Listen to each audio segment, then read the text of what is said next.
Chère Aïe Courtoise, chère Aïe Courtois, pour la deuxième année consécutive, la pandémie qui sévit me prive, et avec moi tous les élus de notre ville, du plaisir de vous rencontrer tant au cours de la traditionnelle cérémonie des vœux du maire qu'au buffet convivial de fin janvier. Les villes de la métropole ont pris cette décision, car une de nos priorités est votre santé et votre sécurité. Dans cette thématique, nous avons développé des outils pour y parvenir.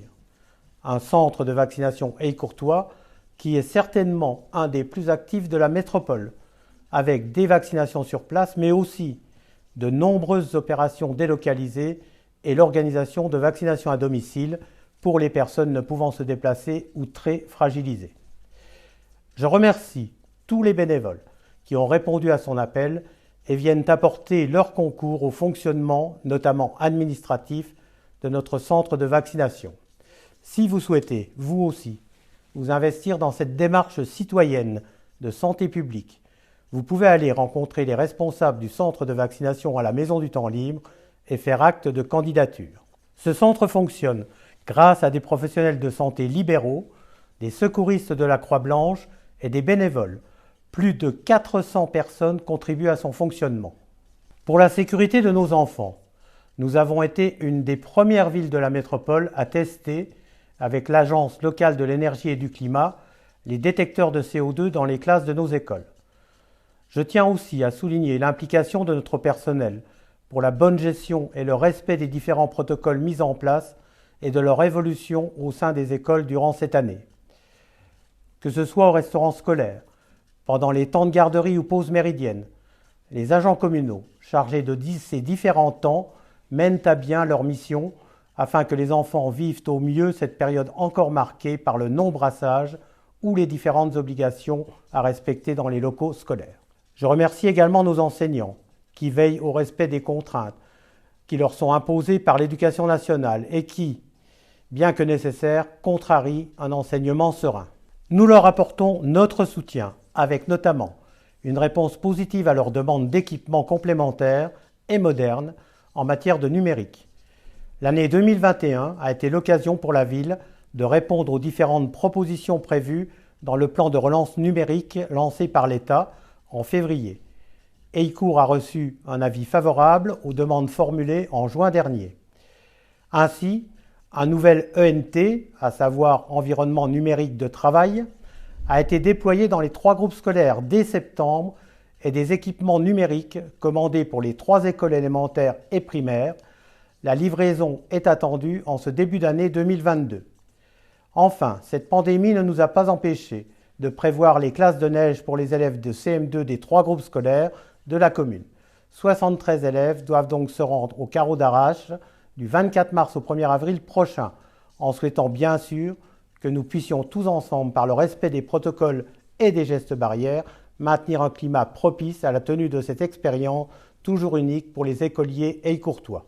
Les élèves des groupes scolaires ont aussi élu leurs représentants au conseil municipal des enfants installé le 9 novembre dernier.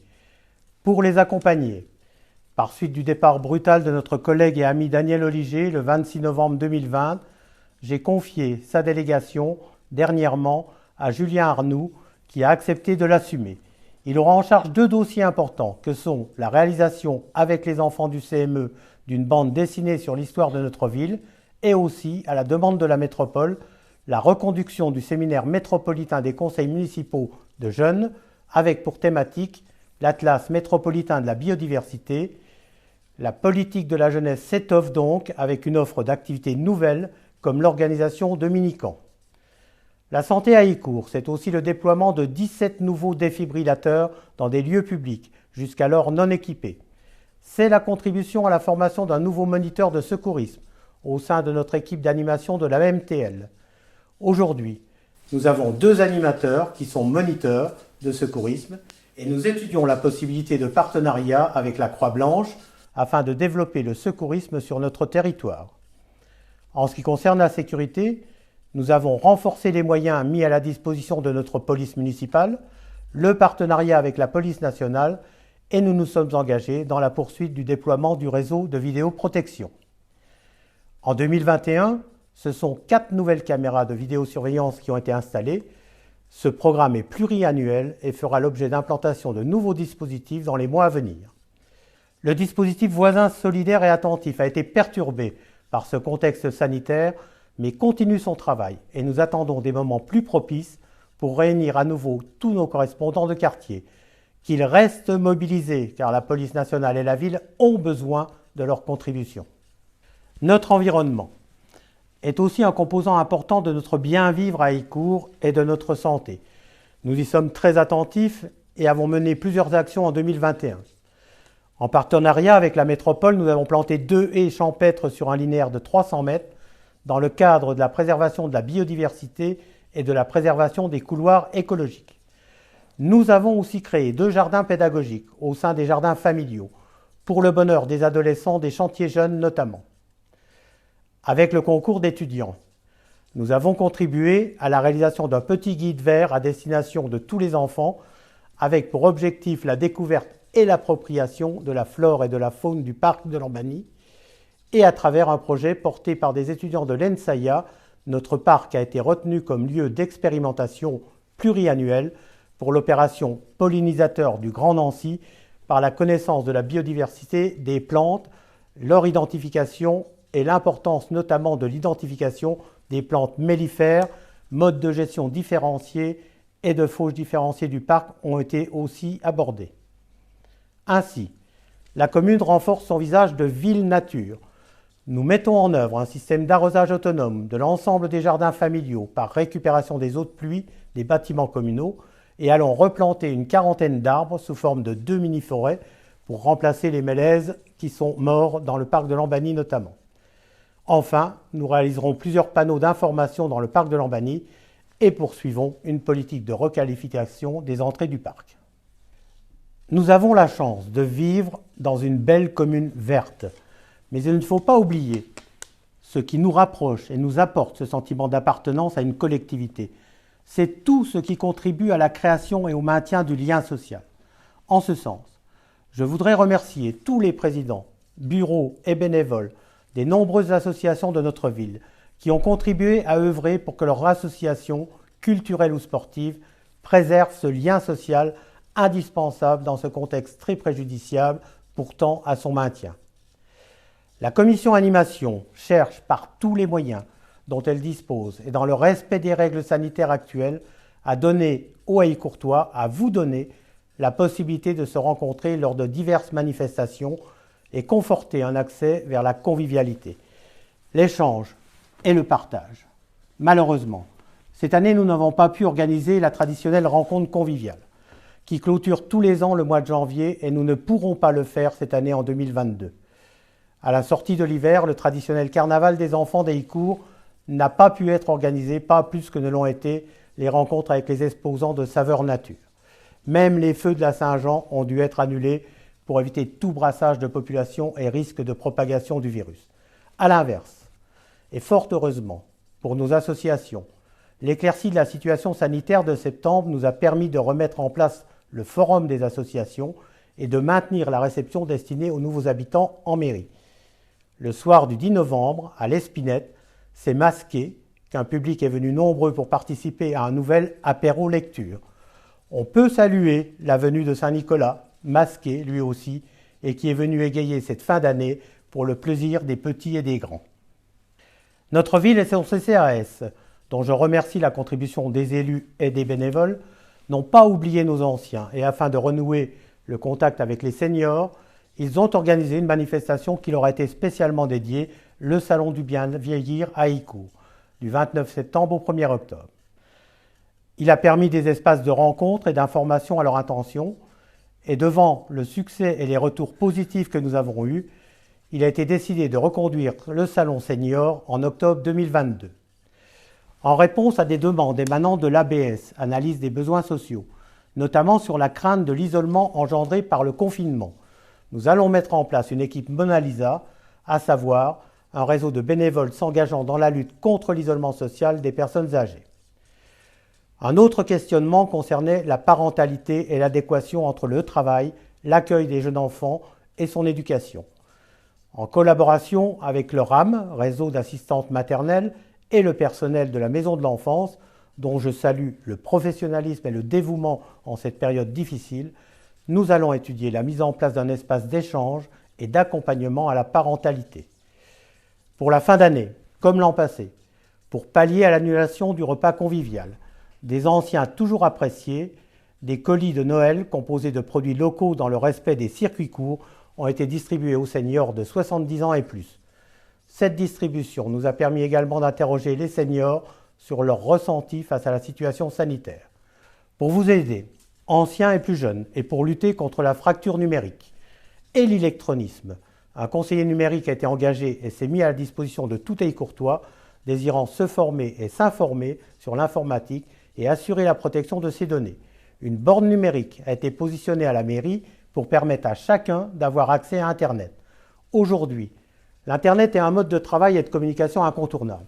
Il est aussi indispensable dans bien des domaines administratifs pour les inscriptions aux activités ou services proposés par les collectivités, les administrations, les associations. C'est aussi le moyen de prise de contact avec les nombreuses entreprises de notre voisinage. Elles sont au nombre recensé de 150 et 25 commerces de proximité sur notre territoire concernant plus de 4000 salariés. C'est aussi une association ATP, une action, un territoire, un projet, Nancy Porte Sud, regroupant des entreprises de la zone ouest d'activité sur les communes de Heillecourt, Roudemont et Fléville pour créer ou améliorer le lien avec ces pôles d'emploi et de développement économique.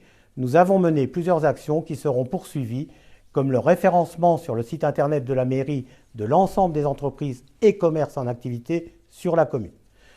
Nous avons aussi entrepris une démarche de prise en contact avec ses partenaires économiques, et ce sont déjà une trentaine d'entreprises de la commune et l'ensemble des commerçants et artisans de la commune qui ont été rencontrés avec pour objectif une connaissance plus spécifique des contacts, des besoins, notamment en matière d'emploi, de leurs préoccupations techniques et administratives et de leur intégration dans le tissu économique local ou le territoire. En s'appuyant sur la dynamique de l'association ATP Nancy Porte Sud, un premier résultat a été acté lors de l'Assemblée générale de novembre, à savoir un aménagement des statuts de l'association qui va permettre l'intégration des 40 entreprises de la zone d'activité Est et celles prochainement créées sur le site du marché de Gros.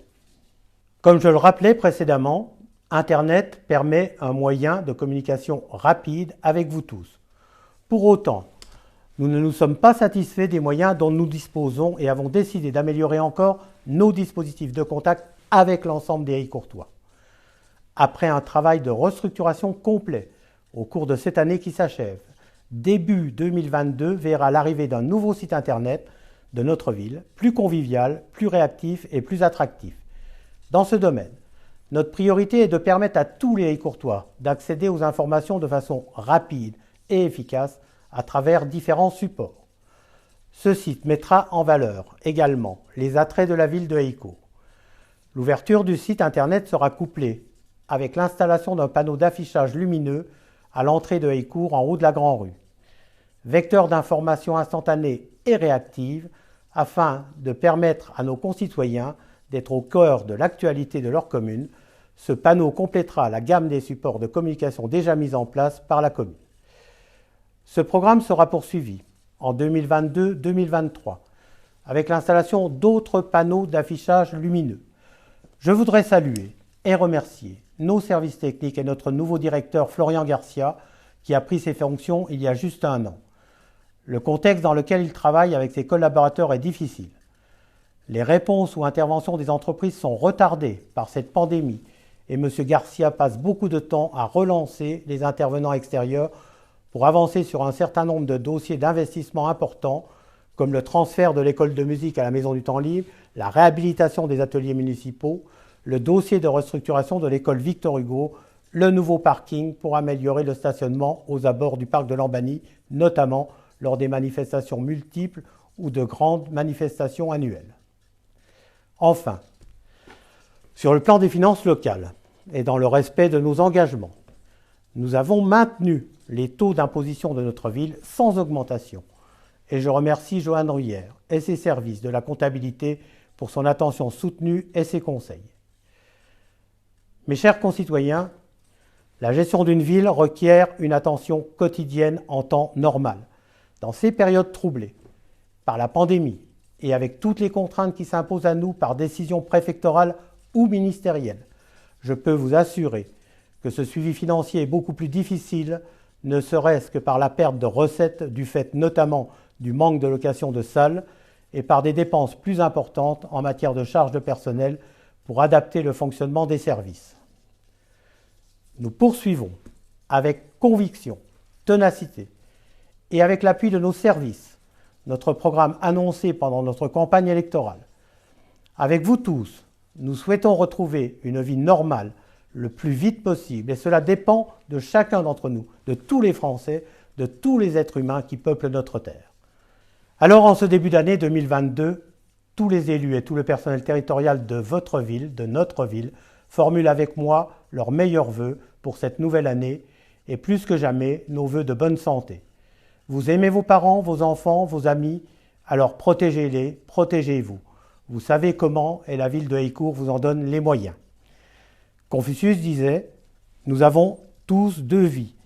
La deuxième commence lorsqu'on se rend compte qu'on n'en a qu'une. » Bonne et heureuse année 2022.